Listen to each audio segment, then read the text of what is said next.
Él hizo en su momento llama Luz Luz, que era un juego medio de naves en el cual cada vez que te pegaban te borraba archivos aleatorios a la máquina. Es un artista de Nueva York y que exhibe juegos en exhibiciones de arte y cosas así. Es como un artista reconocido de videojuegos. Y trabajó comercialmente en un juego que se llama Spell Tower. Él hizo un juego que se llama Spell Tower, que le fue muy bien en mobile, el cual lo hizo como pensando en que quería hacer un juego de palabras, un juego que se juegue con palabras, que fuese divertido para él, y él le aburría todo el resto del juego de palabras. Entonces hizo Spell Tower y le fue súper bien. Y después participó en Ridiculous Fishing, que es un juego que también le fue muy bien en mobile. Y él se dedica mucho a pensar en el tema de vida indie y vida artista y cómo interactuar con celulares y cosas que tengan touch. Así que los dejo con Zack Gage.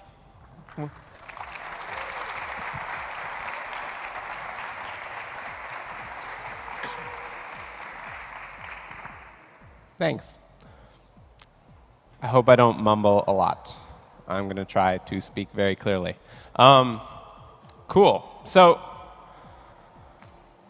I always feel like when I start talking that I have to be very clear about where I'm coming from. This is something that I do in all of my talks. I think that when you do indie game development, people come from so many different places. People come from business. People come from art. People come from toys. And when you're putting together a career for yourself, it's really important that you understand where you come from and where the person who you're hearing advice is also coming from, so that you can figure out what parts of what they're saying you can listen to and what parts you should not worry about. So for me, I'm not a business person. I'm not a publicist. I'm not a scientist. I'm not an academic. I am an artist, and not like a game artist, not like an illustrator. Like the old kind of artist, the kind who has this unfortunate burden of feeling like they have something important to say to the world, and then has to make work to do that. So, of course, being an artist means that I have a very particular slant on the things that I say. And another way to say that is that I make shit up. But sort of, because making shit up has a lot of nuances to it. And I've been thinking a lot lately about all of those nuances, because a lot of times when I hear artists or creatives talk about making shit up, one thing that they say a lot, and something that I say a lot, is, oh, I don't know what I'm doing. Like, people are like, how did you do that? Oh, I don't know what I'm doing. And you hear it all the time. And it's sort of like a way to be modest, but it's also got this other kind of aspect to it. And I don't think it's true. I don't think that people who found success as artists making things up, I don't think they don't know what they're doing. I think they do.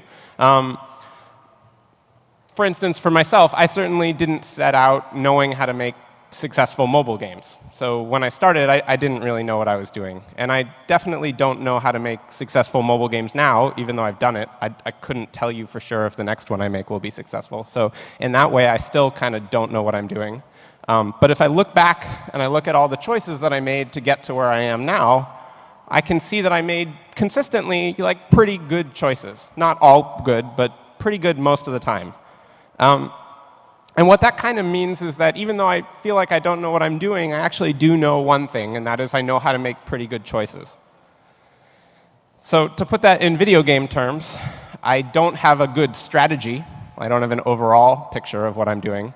But turn to turn in the game, my tactics are very, very good, apparently, because I got here.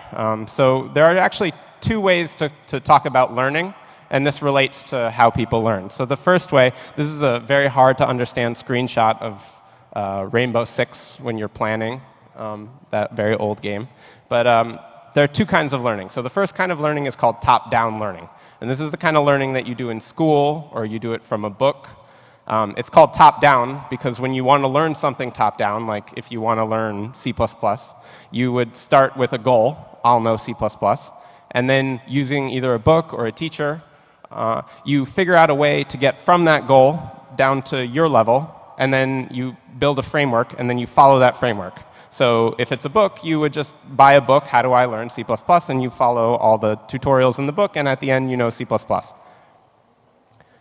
But there's another way to learn, and that's called bottom-up learning. And that's mostly what I'm going to talk about today. And bottom-up learning is when you start with yourself, and you start with what you know. And although you have an idea what you want, you don't really know how to get there. So for me, my goal was I want to be successful making video games. I want to be able to make money, and I want to have people play my games and like them. And here I am, and 3 years ago, and I don't know how to make games. So how do I get there? Well, there's no one who can teach me how to do that. There's no book, How to Make Successful Video Games, that isn't sort of lying to you. The way you have to do it is through bottom-up learning. And the way that bottom-up learning works is you experiment a lot. You do a lot of things, and you see what works and what doesn't work, and you throw out the bad stuff, and you keep the good stuff, and you very, very slowly move closer to your goal of whatever your goal was. For me, it was being a successful video game developer. And bottom-up learning has a lot of really cool advantages over top-down learning. One advantage is that you learn a lot about the context of what you're doing, because when you top-down learn, you're looking for the quickest path to get to what you need to know. But when you bottom-up learn, you're exploring all of these weird dead ends around what you're learning, and because of that, you learn all of this other weird stuff that maybe is useful and maybe isn't. But the downside of that is because you're exploring all those dead ends, bottom-up learning takes a lot more time. It also is a lot more emotionally exhausting because you're pouring your heart into these things, and most of them won't work. Most of them will be unsuccessful in various ways. And that's kind of a high price to pay if you really think about it. Like, why would you bottom-up learn if it takes longer and it's depressing? But there is one really good side effect of bottom-up learning, and that is it teaches you how to learn. And learning how to learn by yourself is a really important skill, because it means you can learn things that nobody knows. It means that you can solve things for yourself that nobody could teach you. You can blaze trails in new environments instead of following the things that other people have done. And that kind of learning is exactly the thing that successful artists and creatives do know when they say that they don't know what they're doing. They know how to make shit up long enough that eventually they're right. So that's what I want to talk about. I'm going to talk about the mobile market and why I think it's a great place for artists. I'm going to talk about the failures that I had over the course of what I went through and what I learned from each of them. And I'm going to try and give you as much of a heads up as what this career path looks like as I can, although, obviously I can't say everything.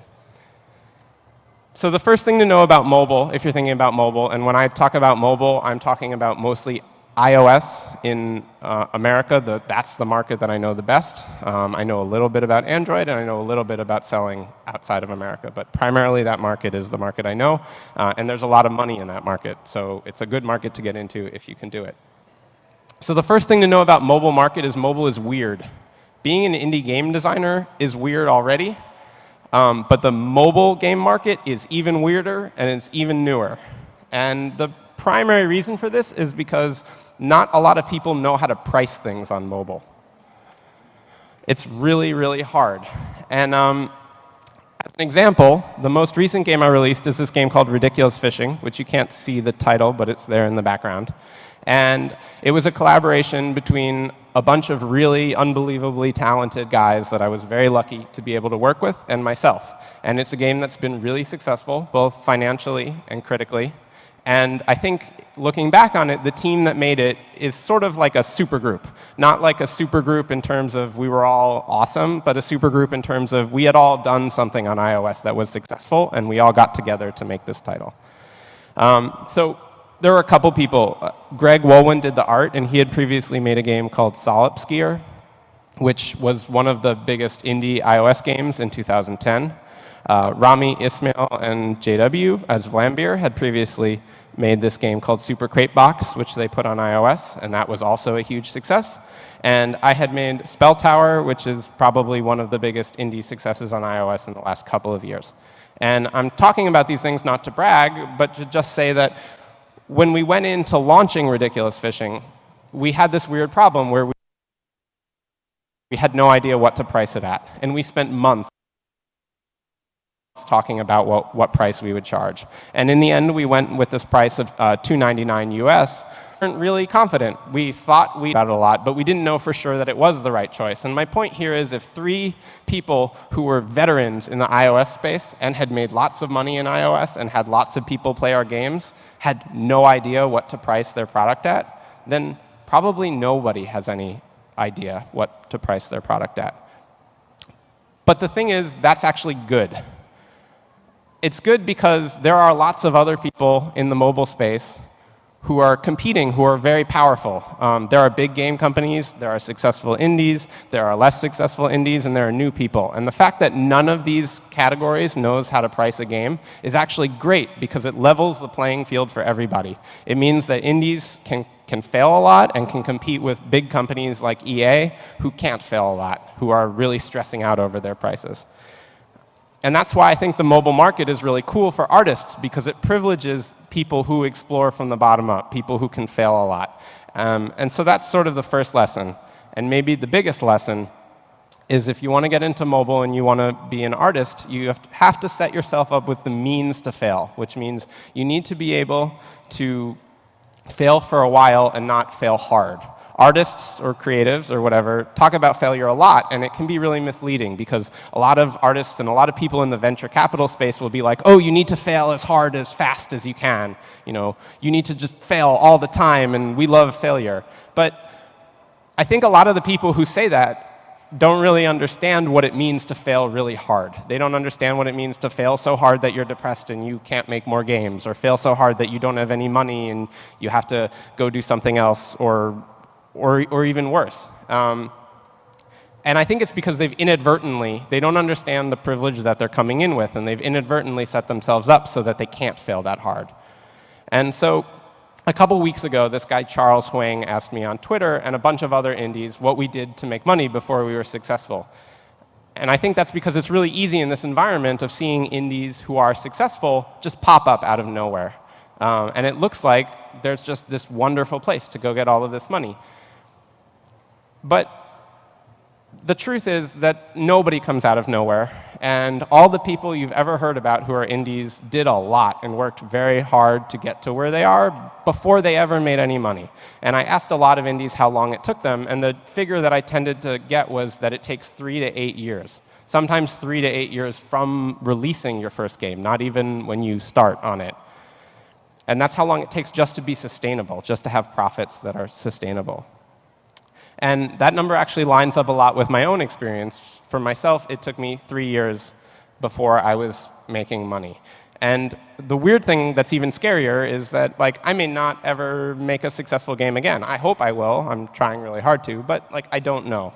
And so that can be a little bit scary. But I don't want you to be scared. I want you to be excited about this. I just want you to be careful about how you approach this career path. And I'm trying to find things that would have been good to know for me. And the good news is it's not terribly hard to survive while you're working. And the people I asked had a lot of great answers to me. So a lot of people did it while they were in school and they were getting loans. A lot of people live with their parents. A lot of people were supported by a spouse. A lot of people worked a job for a long time so that they could save up money so that they could have a go at being an indie. A lot of people developed games as a hobby and then had a hit and then quit their jobs and went full-time. So personally, I did freelance work for advertisers while I was trying to make games, and I also taught graduate school part-time, and I also am lucky enough that I had a parent who could kind of back me up if I ran into really serious financial difficulties. But I'm glad that I didn't stack all my fortunes on being a successful indie, because as I said, it did take me 3 years, and it took 5 iOS titles to get there. But the nice thing about being an indie is it is something that you can do part-time while you're trying to get your career off the ground. So to reiterate, you should set yourself up with the means to fail repeatedly so that you don't risk falling hard, but that shouldn't make you not excited. You should still be excited about doing this, and I'll get into that more. But there is one other part of setting yourself up with the capability to fail and be okay, and that is that it's not just money, it's also emotional stability. Putting a lot of love into games and having them come out and maybe not have good reviews or maybe not do well monetarily is very, very hard. And it's hard to learn and grow and do the things you need to do to get better if you're depressed. So that brings me to lesson 2, which is find a like-minded community. It's much easier to be emotionally stable if you have a community of people around you who are sharing your struggles. So people who you can share your failures with, people who you can share your successes with, people who you can build up and have them build you up when you have a tough time. Having this kind of emotional support was really important to me because if I was just judging my games on their financial success, I definitely would have quit a long time ago. Not only did many of my titles not do well, but until Spell Tower, they actually each did worse than the previous one. So like Synth Pond, which was a sound toy I made, this was my first foray into iOS, and it made $18,000, which is pretty amazing. I was very lucky for my first title. But then Unify, the next game I made, only made 10. And then BitPilot only made 7. And then Halcyon made less than 6. And if I was looking at profits, and this is over 3 years, I probably would have quit. But fortunately, I was in a community that enjoyed the work I was making, and they really engaged with it and were critical and had great conversations with me. And I got to meet amazing game designers, and I got invited to talk at conferences because of the things that I was doing. And those kind of experiences are what kept me going and kept me excited about this stuff. And also, profits are no way to judge art anyway, because I still meet people all the time who tell me that BitPilot is my favorite game of mine that they've played. And that's amazing because there really aren't that many people who played BitPilot. So luckily, though, finding a like-minded community isn't too hard, right? Because there are conferences like this, there are game jams, these things all over the world. People in games are working really hard to build these communities all the time, and that's awesome. But I don't think you should stop with your community search just with other makers. You also want to find like-minded press and like-minded players. You want to build that community bigger than just the people who are working on things. So for example, a really good discovery for me early on was learning that there are different kinds of press. There's the kind of press that you have to hard sell on your game, the kind of press that only want to be a buyer's guide, and they're inundated with free games all the time. And then there is another type of press, a type of press that's more indie and is more interested in things. And each one of those press has very particular interests, and they love certain types of games, and they're very easy to talk to. And so for me, realizing early on that I didn't have to spend so much energy going after like the typical press, that I could be more relaxed and just talk to the people who really liked the things I was doing and were interested genuinely, that was a really big discovery for me. Another thing that you should think about when you're trying to find players is that you shouldn't just worry about, if you're looking in mobile, don't just worry about Apple or Google featuring you. Being featured is really important, and a lot of times it will make you a lot of money, but there are other important things out there. So things like going to toucharcade.com and posting about your game in the forums. Sites like that have all of these people in them that are players, and they're really excited to talk to game developers, and they're really excited to learn things about games and actually get to talk to you. And they'll champion your game if they really like it. And that community has grown so large now that you can actually make a lot of money and get a lot of press just by courting those guys. Spell Tower, which did very well for me, before it was featured by Apple, it took a couple weeks before that happened. And before that happened, I had Touch Arcade and Kotaku and Destructoid writing about it, and the game made more than $50,000 before Apple even featured it. So even if all the rest of the stuff with Spell Tower had never happened, even if Apple had never featured it, it still would have done twice as well as the best thing I'd ever made up until that point, and a totally sustainable amount of money for me. So you want to promote yourself to these guys. You want to promote yourself to your friends, to the press, to players. And you want to do this so that you can prove that you're a human being behind your work. And I'm not the only indie who operates this way. One thing that is maybe somewhat surprising is that most of the up-and-coming indies that you've heard about probably aren't making any money. There are a lot of indies who've made it, and you hear about them, but most of the really exciting people in this space don't actually have any money yet, and that's because fame comes long before making cash. That fame comes to indies who are exploring little niches and finding like-minded players and press who they can share their games with. And fame is certainly like a dangerous word, and if you love fame and relish it, it can really mess you up. But having a community of excited players and press is really important because it'll keep you upbeat and it'll keep you working even when you're not making money. The other thing that people don't talk about a lot with mobile is that it's really great for making friends. It's hard to make money on mobile, but for getting your work out, I can't think of a better platform. And that's because every game designer you've ever idolized has a smartphone. And most of them have iOS phones, a couple of them have Android phones, but everybody is always looking for new games to play, new games that are really interesting. And when something new comes out, game designers get together and they play it and they talk about it. And so having your work on mobile platforms is a really great way to expand your community quickly and make a lot of friends, even remotely over the internet. And if you do happen to be face-to-face with people, nothing beats being able to just take your game out of your pocket and show it to people.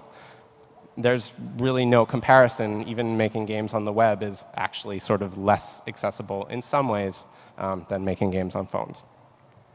OK, so next lesson, know your core values. So,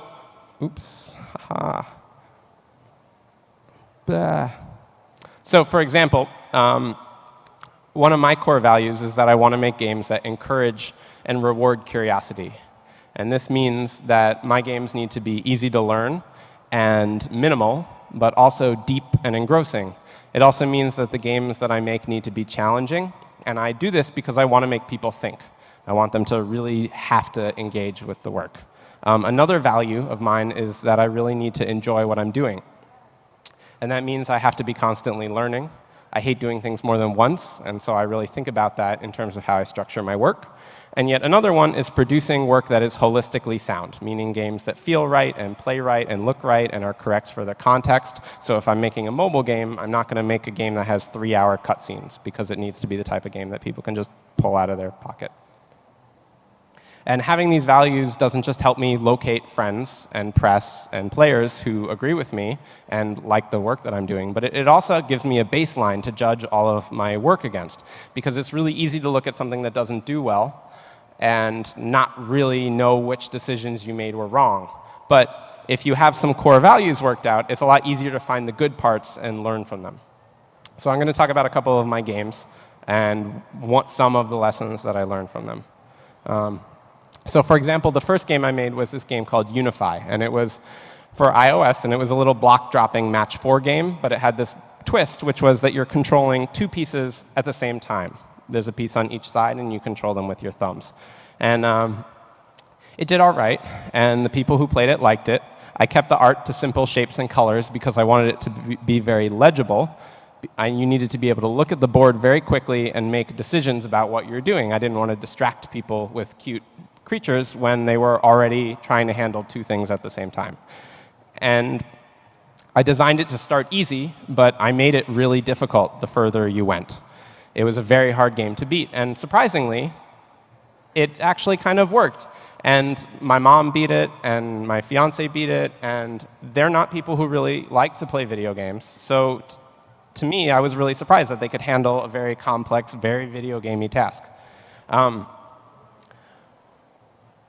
But there was this other part of it, which was people didn't really like that when you lost, you'd lose all the way back to the beginning. You'd have to start completely over. And that taught me that it's OK to ask people to do really hard things, but when they fail, you don't want to punish them really harshly if you want to engage curiosity, if you want to have a broad message, if your values are like my values.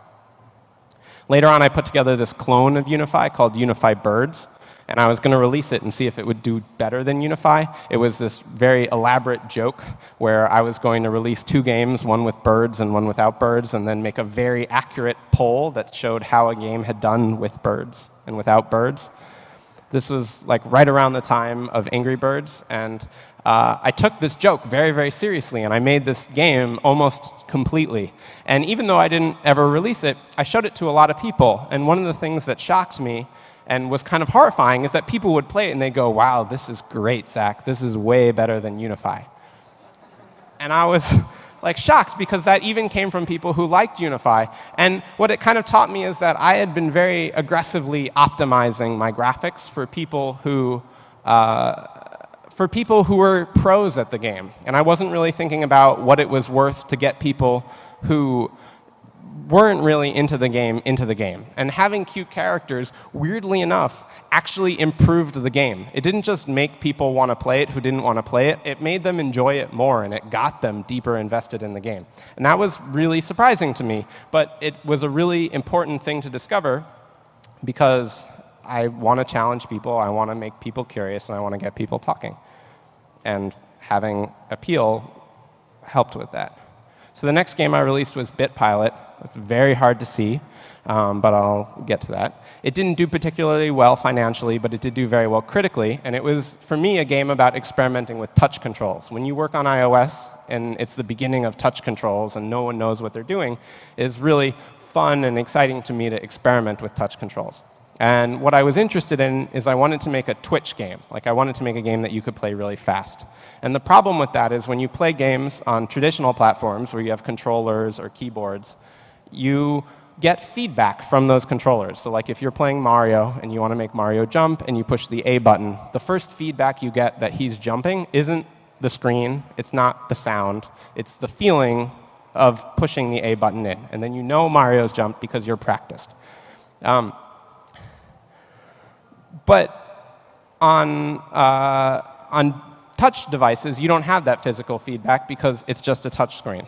So another way to think about this is, you know that feeling when you're playing video games and you're like in the zone and your hand is doing stuff that your brain can't even comprehend? That's impossible if you don't have some kind of tactile feedback. You need to have that feedback through your hands. So on iPhone, a lot of people who were making Twitch games were making games where you had to constantly look at the screen. You had a virtual joystick that you couldn't feel. And when you made an action, you needed to check on the screen to make sure that that was actually the right thing to do. And that ruined the ability to have a Twitch game. So I wanted to make a game that didn't have that problem. And the way that I did it is you control in BitPilot this little tiny ship in the center of the screen. And the way that you control it is you swipe with your thumbs. So like if I swipe up, it'll add an up force to the ship. If I swipe down, a down force. If I swipe up with both thumbs, it'll add twice as much up force. And the reason that this worked was because I was relying on something called proprioception. And proprioception is an internal sense of where stuff is in your body. It's why you can like close your eyes and do something like that. Even though I couldn't see my fingers, I could touch them together. That's proprioception. It's my sense of where all my limbs are. And proprioception even extends to gestures. When you swipe up with your thumb, you don't need to watch your thumb swipe up. You just know it did because you can feel it internally. And that's how BitPilot worked. And it worked really well. You'll notice that none of the asteroids here have any trails on them. And that means that you had to be individually tracking all of them with your eyes to play this game because you needed to remember where they were all going. And people could do it. And they could do it because they weren't paying attention to the ship.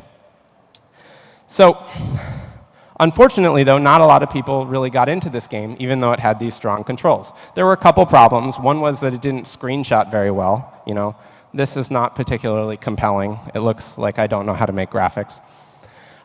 Even though I'd done it for very specific reasons. But the other problem is that I was asking people to do something brand new with touch controls that they didn't understand. And I was putting them in a really hard game and asking them to do that and learn at the same time. And when you ask people to learn something new, they base their learning off of assumptions. And if you give them something brand new that they don't have any assumptions to relate to, it's very hard for them to learn it. And it's extra hard if you're also challenging them at the same time. People need space to learn. They need space to feel comfortable when you're presenting them with something totally new. So that was something that I also failed with when I was making this game, Halcyon. Halcyon's another game that I made after BitPilot, and I was trying to get a little bit better at my tutorials. Halcyon's this game where you try to match these arrows, and you just drag with your finger, and you can put them on different rows, and you get the colored ones to link up with each other. It's very simple. And I thought it was pretty cool, and it took advantage of the iPad's large screen, which is something I really wanted to do. But it was very open in gameplay. You could bring arrows anywhere. You could put your line way far ahead of the arrow, and it would hit it eventually, like here. You could put your lines right on the arrow and kind of drag them. You could make short little lines or big long lines. But the problem with it was that it actually wasn't an open game. It had all of this openness, but it actually really required that you play it very optimally because it was a hard game. So instead of making long lines, to be good, you had to do short lines. You had to know that you could drag a piece backwards if you wanted to. And like in BitPilot, when people went through the tutorial of this game, their smallest possible assumptions. When people are first curious, they try the most obvious things. And then the longer and longer you give them with something, the more and more unobvious things they try, the more comfortable they feel. It's like why when you ask someone a question in class, it's very stressful. You know, like you want to get that question right, and you're not going to go way outside of your comfort zone to say something creative. You're just going to like make your best attempt at being right. And that's how people play games too. They go into these systems and they do the most careful little things. But what I wanted was I wanted them to explore and find all of these bizarre options. But they didn't because the game was too hard and it was constantly, you know, pressuring them. And I think that's why a lot of people didn't get into this game. So those are just a few of the lessons that I learned on the way to making Spell Tower and Ridiculous Fishing. There are a billion more, and there were dozens of prototypes that I made. You know, these were not the only games that I made. They're the only ones that I released, but I made dozens more. If you play Ridiculous Fishing or Spell Tower now and you think about all of those lessons, you can see how they were influenced by all of these failures. So for an example, the Spell Tower tutorial. Spell Tower is a game that I released 2 years ago, and it's a word game. And it's possible that Spell Tower is just a better game, the best. But I think a really big reason it sold the best is because it had a really good tutorial. So it's a word game, and it seems pretty simple. And what happens in this game is you spell a word, and then the tiles fall down. But there's this really small little thing that happens in that system, and that is that letters above fall down, and you can spell new words with letters that you couldn't previously reach. You know, if you have some letters here and some letters here, and you spell a word in the middle, the letters are now together, and you can spell a word with all of them.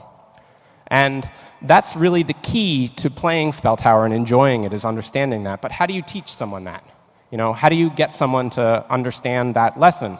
So a lot of video games now, you go through these very long tutorials, and they tell you every single thing. But that's not fun for people. To me, that's not engaging someone's curiosity. That's just walking them through it. So Spell Tower has this really big trick that I discovered when I was making the game. And that is, it has a tutorial. There's an area called tutorial, and it forces you to do it when you first play the game. And it tells you all the rules of the game. But it's not the real tutorial. It's a trick. The real tutorial is Tower Mode. And Tower Mode is the first mode that unlocks. And Tower Mode is this very strange mode for a word game, for me especially.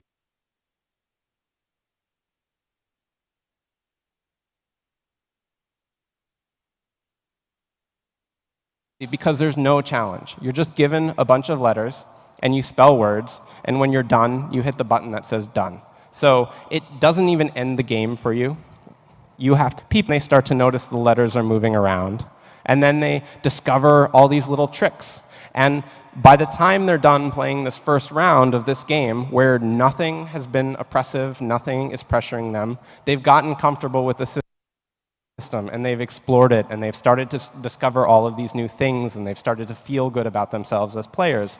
And then, when they actually get to the real game, the part of Spell Tower that is tough, puzzle mode, where it's adding rows all the time, or rush mode, where there's a time limit, they're comfortable, and they're happy, and they feel powerful. They feel like they have a mastery over the system, and that they know things that they had to discover that other people might not know. And that was a real direct result of the lessons that I learned with Halcyon and BitPilot in the tutorials. OK, so next lesson. Hold on, bottle of water.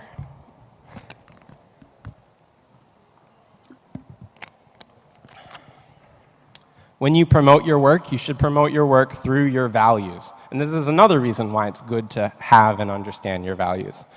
When I started out as an artist, I had this real issue where I felt like work should stand for itself, right? You're such a jerk if you go out and talk about how awesome your work is. You should just give it to people and they'll understand it. But the truth is that good art, complicated art, and games especially, that's not true. And the reason it's not true is because everybody has a different thing that they like in games and that they like in art. And that's why art's powerful, because it relates to all these different people. It lets you understand a very complex space and get there on your own. And because of that, when you're promoting your game, before people care enough about it to really explore it and for it to really stand on itself, you do have to start to share why you like it, what's exciting about it to you. You need to tell people what you're doing so that they get excited. And there's a difference between walking up to people and being like, hey, what's up? My game is amazing. You should play it. It's the coolest. And saying, hey, check out these controls I invented. I really like touch controls, and I'm really excited about these controls. I don't, you know, maybe you want to see them. So the first thing I said is like super douchey. And you don't want to do that. But the second thing I said is genuine. You know, you should be excited about your work. No one can fault you for being excited about your work. That's why you're taking these to do it. You're trying to break new ground. So tell people about it. And tell people about the things that excite them in other people's work too. You know, share this stuff. It's really important. And you should want you to know people in your community to know you, not just for the work that you're doing, but also for you and your values behind the work. Because in games, you can make all sorts of different games, and it's very hard to keep a thread between them. And a lot of companies use a company name to do this. That's why they have their logos, so people will know that people made this game. But I think it's better to have values that people understand so that when they see your games, they'll be able to connect them to each other. They'll be able to look at something like BitPilot, having only played Unify, and go, oh, this feels like maybe a game that Zack made. And then be right. And people will put that thread together if you share your values with them long enough. OK, next lesson. Don't try too hard to optimize your profits. This is a little bit counterintuitive, and it's a really hard lesson to learn if you haven't set yourself up well to fail a lot at making money. But it's really important. Another way to think about it is don't freak out about pricing, and don't make creative decisions based on pricing. Of course, you should think about your pricing. Pricing is important, and we need to make money, and making money is very important. But you should look at how other people price their games and think about what their values are and why they're pricing their games like that. And you should try your best to understand the consequences of pricing. You should experiment with it. But don't stress out about it. And the reason for that is you're working for yourself, and organizing or optimizing your profits is very stressful, and it's very time intensive, and it's so hard that even huge companies fail at it all the time. There was an article last week in the New York Times where they were talking to EA about Star Wars: The Old Republic MMO, and there's a quote in there where they said, we got the game right, and we got the graphics right, but we got the pricing wrong. And it's like EA can't figure out pricing. You know, these guys have tons of people with business degrees who are very, very smart, and they can't do it. So instead, as an artist, you should focus on just putting out solid work and trying to build a community that understands your work and supports your work. And slowly, slowly, through doing that, you will find the prices that work. You'll be able to experiment long enough and see what worked and what didn't, that you will be supported, and money will follow eventually. And don't worry about all these statistics that say, like, the future is all free to play, or the paid market is going away. You know, there are still people who like to buy iPhone games, and there will probably always be people who like to buy iPhone games. And if you want to do free to play and you have a strategy for that, go ahead. That's awesome. And if you want to do paid, do that. It will still work. All those reports about the paid market drying up are for these large companies that need to sell a game to everybody. They need to make all the money. But we don't need to make all the money. We just need to make enough money to be happy and to survive and to keep doing our work. And once you do have a financially sound art practice, once you are making money and you're happy, you can hire someone to optimize your profits if that's what you really want to do. You can find someone with a business degree and pay them to do it. I don't want to talk too much more about pricing because it really does depend on your project and your working style. But one thing that I will say is never, ever sell your game for 99 cents US. Never do it. It is not worth it. You will never make money at this price. And the reason is 99 cents is basically the same as selling your game for free, except it's worse because you can't put ads, and if you put in in-app purchases, people will get mad at you.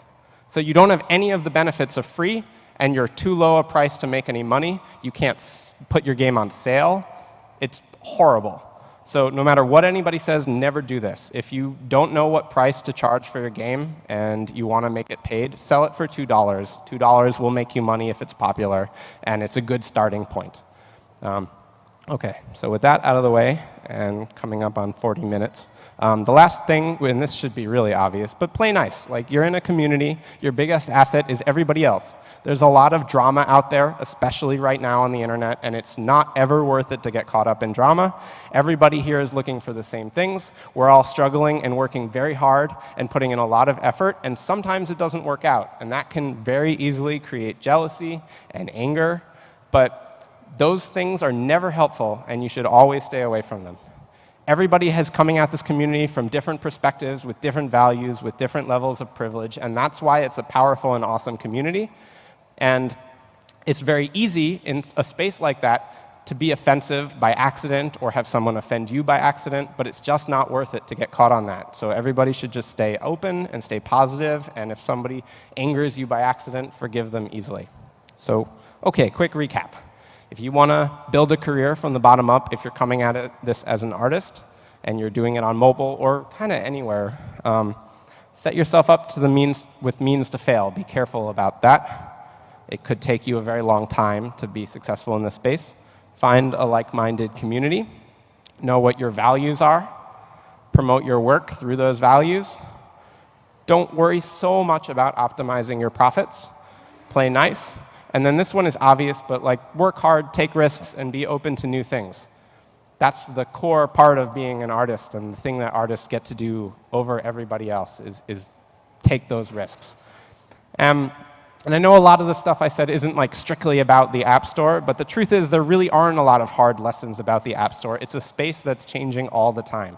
And you all have different values, and you'll contribute different types of work to the community. And that uniqueness is your strength. And you each need your own unique business model that will work for you. It's going to be different than the person sitting right next to you, what they need to know. And the App Store, its uncharted nature is what I think makes it such a great place to be an artist. As an artist, you have this difficult job of not just making money, but also not compromising your values, being able to say the things that you want to say while still being supported. And that means you need to find success with a strategy that's unique to you. It's different for everybody. You need to learn on your feet. You need to be comfortable failing, both emotionally and financially. And nobody can teach you this stuff. You know, it's hard like that. But if you do it for long enough, you will find success. And the nice thing about mobile is everybody else has to do this too, even the big companies. So thanks.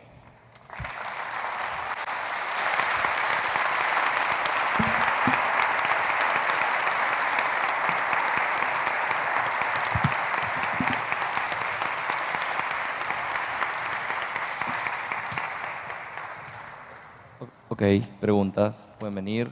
Si no las animan a hacerla en inglés, la pueden hacer en castellano y la traducimos. Ya saben cómo es, ayer ya lo hicimos. Hi. Hi. I wanted to ask you, how did you specifically build that community you're talking about? Because, I mean, if you post in a forum, for example, Tixters, that's pretty mainstream. Most of the time, if you are not well-known, you get like 0 replies or no one tests your games. Same thing happens with the press, like, hey, I made this, whatever. No one gives a shit. Yeah, I mean, I think the biggest thing for building community, so I never knew about TigSource because I didn't come from like indie games. I came from art, so I know what TigSource is, but I never engaged with it. But I did do a lot of posting in Touch Arcade, which is a smaller community, and they do get really excited about new things. operate a lot on Twitter. I think Twitter is really important, especially because so many game designers are on there, and it's very easy to just talk to them and share your games with them. I think, honestly, that part is the part where you have to be the most creative. And it's the part where game developers seem to come out of nowhere all the time with someone will make like a really addictive web game and it'll go around on Twitter and suddenly everybody will be playing it. Or somebody will make a really great iOS game and people will discover it slowly. I think it's the kind of thing where like your personal experience and the uniqueness of your products is really the thing that is going to drive that, because all you need is a couple of game developers who are more known than you to start to get interested in what you're doing and spread it around. And then when you reach out to them, they happen to already know you, and then they're happy to talk to you because they played your great game. I know it's sort of a cop-out to be like, oh, just make really good work. You know? Yeah. But I think that's really the trick. And then the other thing, and the thing that I love about mobile, is it's just so easy to show people games. And I know that like it can be hard to be in the right place to show game designers games, but fortunately there's, you know, lots of conferences, and here we have some really great game designers who are here, and everybody always likes looking at games, and it's really amazing to have your games in your pocket and just to be able to show people stuff. And so having the thing that you made look really good or be really interesting, or you have a really interesting description of it right off the bat, makes people want to play it. And you only need to do that a couple times and get a couple people interested before you start to expand your network and people start to care about the stuff that you're doing. Right. Can I add something else? I find very time-consuming the managing of communities or whatever, you know, like replying to every comment. How do you tackle that? Yeah, because it is. You have to make games or answer questions. Yeah. No, I mean, it definitely is. And the nice thing is the more success you have, the more you can start to do that on your own terms. So then, like, maybe you only have to reply to forum comments and be very careful about your game when your game is out, like when you've just released it. And then you can spend most of your other time just paying attention to Twitter and making sure you're responding on there, or paying attention to email. And the more people you have paying attention to you, the more you can kind of be like, okay, well, this is the place where I want to be engaged, and these are the places where I don't. But it is a lot of work at first. You really do have to respond, and you have to respond in a way that gets people excited and like trying to connect with people on like a real level, and not just, yeah, cool, I like you. You know. Cool, no problem. Hi.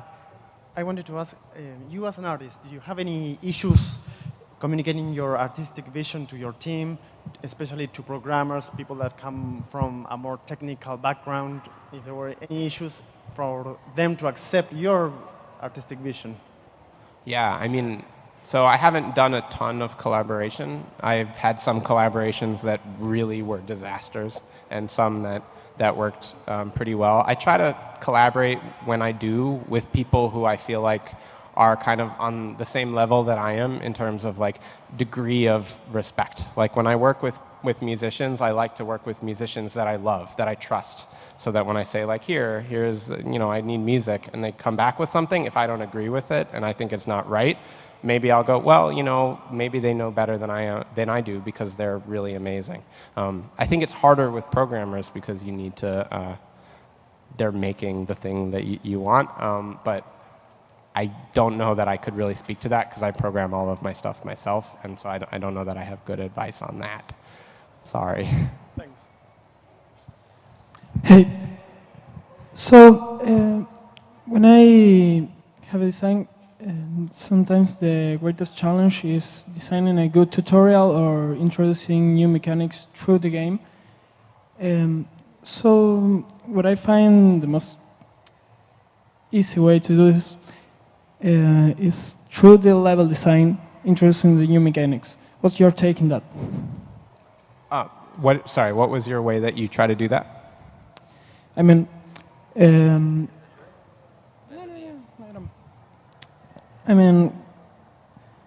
you have a level where when you try to introduce a jump mechanic, right. You design the level to use the jump many times or in such a way that the player knows how the jump feels, or, you know. Right.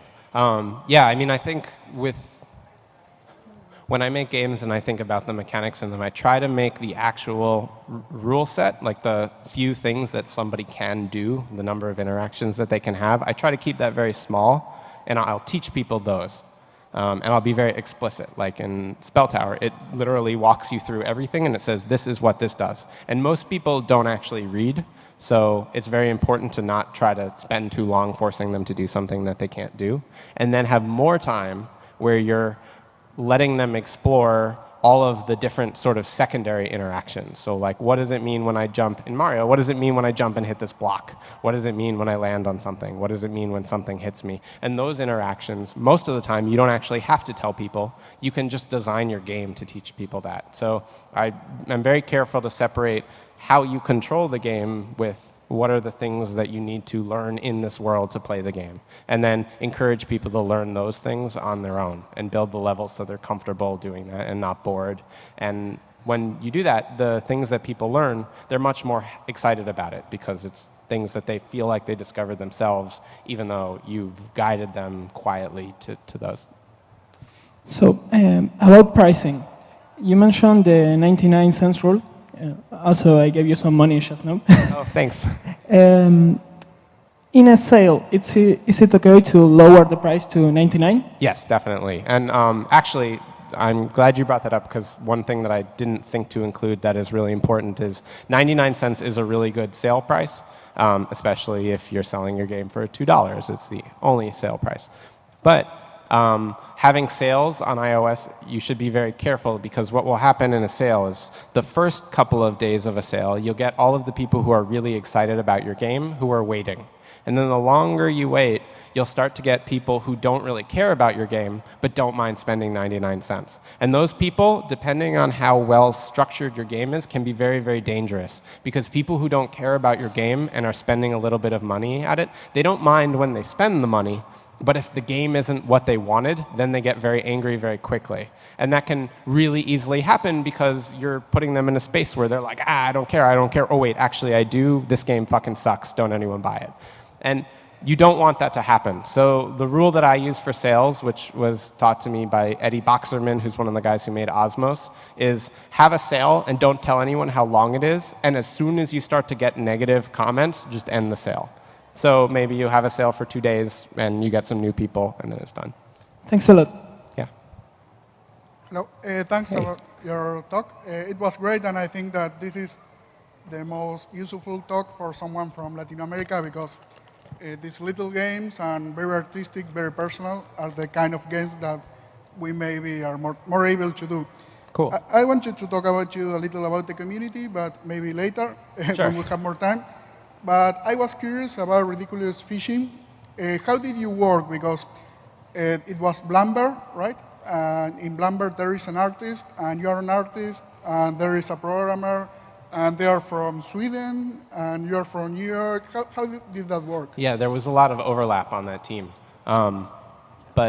which can be dangerous. Having like 2 game designers on a game can be very hard because you're fighting about things.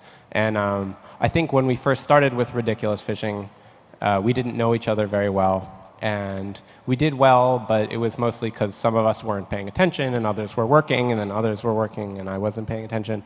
But the longer we worked on the game, and it was a 2-year game because of all sorts of other things that I don't want to get into, we became friends, and we really started to trust each other a lot, and that was really huge. And then we sort of took ourselves out of our roles. So like I pretty much, like my role in that game was programming, but I did a lot of design work, even though it was JW from Blambear's game, and he trusted me to do that. But if something was wrong, he would stand up and be like, Zach, this is against sort of our core value for what Billy the Fisherman is like, or what we want this game to be. And I think figuring out what those core stuff, even in that game, was really important, because it meant when I was designing, I could think about it from what do I want to do, and then what is Rami from Blambear going to say when he sees this feature? How do I make him and JW happy? And Greg could do the same thing with graphics, and JW could do the same thing with level design, and Rami could do the same thing with PR. And once we had that, then it became really amazing that there was so much overlap, because when Greg didn't know what a fish should look like, I could help him. Or when I didn't know how to program something, Rami could chip in a piece of advice. And with the distance, you work all So online? the distance was hard because it was very difficult to get motivated and keep the motivation going. And on a game like Ridiculous Fishing, like motivation is key. Like we had a crunch in that game, and it never would have come out.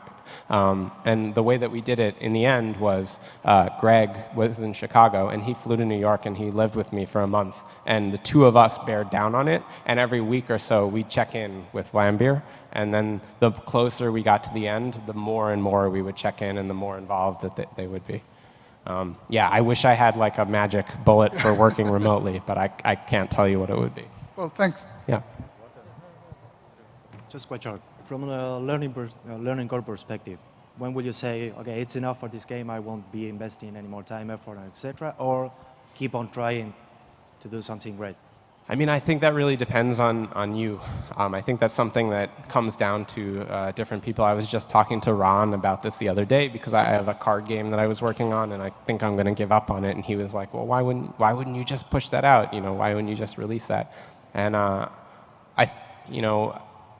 I have a lot of games that I never put out, and I know there are lots of people who will work on something for multiple years and then put it out. And I think it's just important to know when you're making progress and what kind of worker you are. And for me, I have a very hard time working on anything for more than like 6 months. Like that's kind of my limit. Enough. And I know that as I get close to that, if I'm not really making progress, like if I've worked on something for a month and I'm starting to hit a lot of bottlenecks, maybe I won't worry about it and I'll move on and I'll go do something else. And I think it's more important just to make sure you're working and periodically releasing things than sort of stressing about like, oh, I need to get this one thing done. And the nice thing about that is what happens is you build up sort of a stable of work that didn't get finished. And then if you end up in a creative block, you can just go back to that. And that happened to me with BitPilot. I had made that game, and I was working on other stuff. And then I didn't know what to do, and I was like, well, I could finish that up in a month. And I did, and I put it out. And that was good. There are people who should just work for 2 years and finish the thing they want. But I don't know how to do that. I wouldn't be able to advise about that. Thank you. Hi. When talking about self-consciousness, when receiving feedback from the players, mostly the kind of feedback that might be negative, that it might be negative in a way that is just caustic or just is a good, you could Right. take good feedback from that. How do you cope with being self-conscious to the point of learning from the players' feedback and not self-conscious enough to the point where you get depressed because of the bad comments? So I think the real key with being able to deal with game feedback, and not just being able to emotionally deal with it, but being able to use it in like a good way to make your game better, is really believing in the things that you want in a game. I have this belief that everybody finds the same things interesting. Like, if I find something to be truly interesting and somebody else doesn't find it interesting, they're not finding it interesting, not because it's not interesting. They're not finding it interesting because they don't understand it. They're not seeing it from the perspective that I'm seeing it. And so the flaw is in how I've presented it to them. And so when I show games to people, not only am I very critical of my own games, but I am very clear to myself about the things in the game that I'm interested in. And when I show them to people, I see if they find those things, if they find those interests, and then tell me about them and talk about their interest. And if they don't, I always assume that it's because of how they got there. And then I try to rework the game to teach them in a better way about the interest. And maybe it hasn't been clear. Maybe the game's too hard, and that's why they're not understanding the thing that's cool. Or maybe my tutorial sucks. Or maybe it's a theme that they don't care about. And there are some things that I'll just throw out. So like, if I'm making a game about dragons, and you don't care about dragons, and you're like, Zach, this game sucks, I hate dragons, then like, I don't care. Like, it's not for you, and I'll move on. But if the thing that you're complaining about is closer to the core of the game, like if the game has a really interesting scoring system or something, and you say, Zach, this game about dragons, the scoring system sucks, then I'll take that feedback and think about it, and think about how I can rework it so that you can understand what's cool about the system and get to that. Thank you very much, Zach. Thanks. Okay, cool.